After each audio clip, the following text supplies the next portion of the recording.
we are entering a very scary time here in the age of artificial intelligence, where it is more likely now than ever that we will have a significant amount of our society becoming disenfranchised.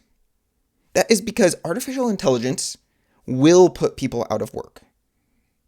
There is this huge argument that innovation always leads to more jobs. But what about that taxi driver? That is what they know how to do, and they've been doing it their whole lives, and that's how they support their family, and they do not have a skill set suitable for a world that just needs people that can somehow work on the back end of AI machines. That is a hardworking individual that is doing their best to be a productive member of our community and society. And a lot of them are too late into their stage of life to meet the new demands of the labor market. That's assuming that there are jobs to replace it in the first place. Because at the end of the day, artificial intelligence is different than any innovation of the past. It is more flexible and capable than the average college graduate at most things. The level of competency to remain relevant in the world, especially after we have AGI, artificial general intelligence, is going to be so high.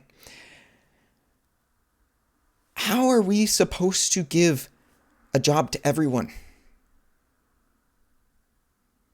It's going to be the horse and buggy problem. Horses were necessary through every innovation until we invented cars. And now horses are purely a luxury.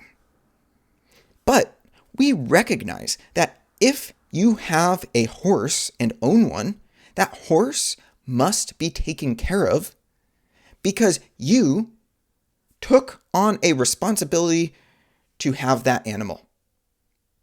Similarly, society is taking on the responsibility to have the next generation of our children. And therefore, it is our responsibility to build a world that is better tomorrow than the world we see today, and make sure that every child has opportunities to have a happy, healthy life. This means that food needs to just be given to hungry people when we have more than enough to go around. This means that homelessness just needs to be solved. There is enough housing to go around.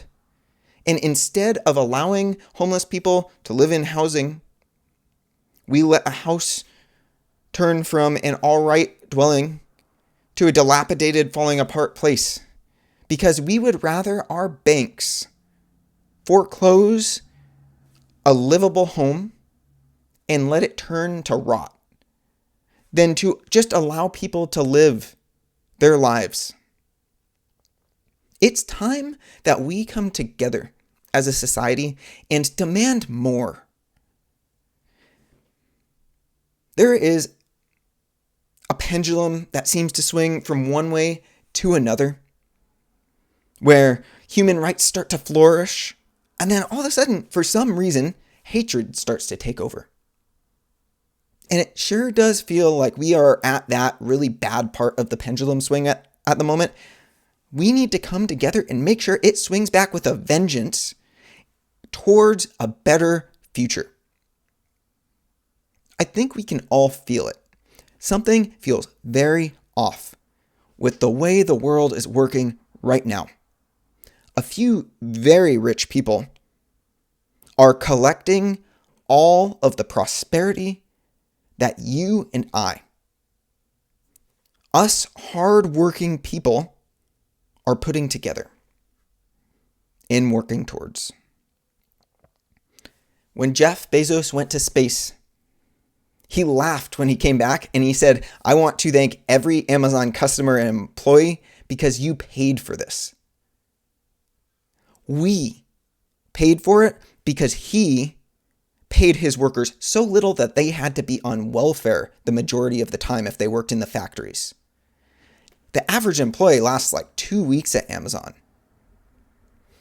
He became a billionaire by paying them so little that our tax subsidies paid their wages that he should have paid. Elon Musk has so many government contracts ensuring that his private companies can pay him billions of dollars and the stock value keeps going up. That's your and my productivity that's paying for those tax dollars that is going to a rich person that has billions of dollars.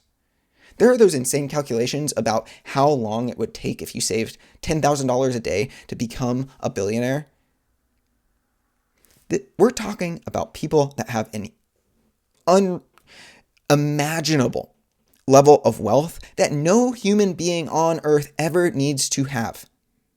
An entire society can run with the amount of wealth that these few rich people are hoarding. I read a report recently that the 8 richest people in the world now own more wealth than 50% of all other humans on earth.